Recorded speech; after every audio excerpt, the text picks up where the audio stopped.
രാഘവോ, അമ്മ ഇതൊന്ന് നോക്കണം കേട്ടോ. തീ നന്നായി നോക്കണം.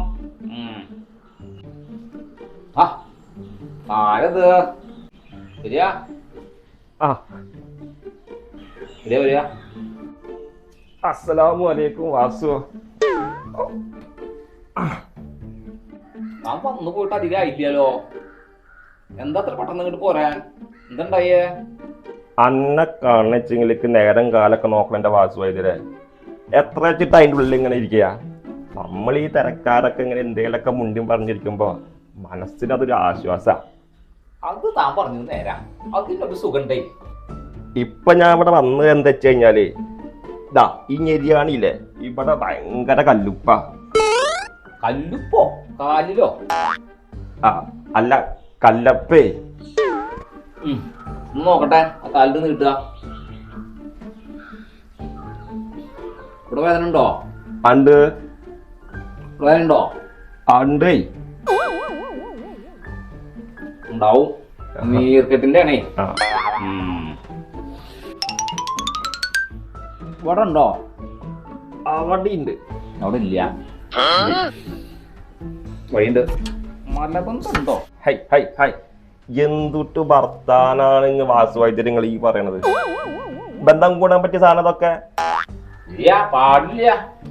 ബന്ധം കൂടാൻ പറ്റിയ സാധനം അല്ലാതെ അത് ബന്ധം കൂടിയിട്ട് കിടന്നു കഴിഞ്ഞാലേ ഒരുപാട് അസുഖങ്ങൾ വരം വരുവേ. അതാ ജിന്റെ മുഖത്തൊക്കെ ഒന്ന് നോക്കിയ വാസു, നല്ല റാഹത്തും ബർക്കത്തൊക്കെ അല്ലേ? കള്ളു സാറായിട്ട് പോണ്ട്. കണ്ണു നോക്കട്ടെ. രക്തക്കുറവൊന്നും കാണാൻ കേട്ടോ. നീർക്കെട്ട് തന്നെയാ. എന്നിട്ടാണ് ആ കള്ളയാതി ഞാൻ കണ്ണീ ചോരല്ലാത്തവനാന്ന് പറഞ്ഞു നടക്കണത്. അതാരപ്പ അങ്ങനെ പറഞ്ഞ? നമ്മുടെ കുഞ്ഞാമ്മൂന്റെ മോലടാ. ഓനോട് ഞാനൊന്ന് പണിക്ക് പോയിക്കൂടെ എന്ന് ചോദിച്ച്, അതിനാണ് അവനെ കണ്ണീ ചോരല്ലാത്തവനാന്ന് പറഞ്ഞത്. കള്ളനായി. കുട്ടികളോട് പറയാൻ പറ്റിയ വാക്കാണോ എന്റെ മൂസ അതൊക്കെ? അപ്പൊ അതൊന്നും പറഞ്ഞവർക്ക് ഇഷ്ടാവില്ല. അല്ല, അണക്ക് രണ്ട് ചക്കന്മാരൊക്കെ അല്ലേ, അവരൊക്കെ ഇപ്പൊ എവിടെ? മൂത്തോൻ പുറത്താ. UK-ലും അമേരിക്കയിലൊക്കെ ആവൂലേ? അല്ലടോ, ആ വീടിന്റെ പുറത്താ ചെടി നനച്ച് നിൽക്കണ കണ്ടില്ലേ അവൻ. അപ്പൊ രണ്ടാമത്തോനോ? അവനിപ്പോ KSEB-ലാ. അവനെങ്കിലും രക്ഷപ്പെട്ടല്ലോ. ഇല്ല, കറണ്ട് ബില്ല് അടയ്ക്കാൻ പോയേക്കാണേ. ഒരു ഉപകാരമില്ല രണ്ടും. എന്റെ ചക്കന്മാര് ദുബായിൽ തന്നെ അല്ലേ? ഒരുത്തൻ ദുബായിലും ഒരുത്തൻ ഖത്തറിലും. രണ്ടുപേർക്കും കുട്ടികളും മക്കളൊക്കെ ആയില്ലേ? മൂത്തോനക്ക് 3 കുട്ടികളാ, രണ്ടാമത്തോനക്കാണ് 2 ഇരട്ട കുട്ടികളും. അപ്പൊ വീട്ടില് ബഹു രസമായിരിക്കും അല്ലേ? കുട്ടികളെ കളിയും ചിരിയൊക്കെ ആയിട്ട് നല്ല രസം തന്നെയായിരുന്നു. ഇപ്പൊ അവരൊക്കെ അങ്ങോട്ട് കൊണ്ടുപോയിട്ട് അവര് സുഖമായിട്ട് ജീവിക്കണം. നല്ലതല്ലടോ, അവരവിടെ സന്തോഷത്തോടെ കഴിയട്ടെ.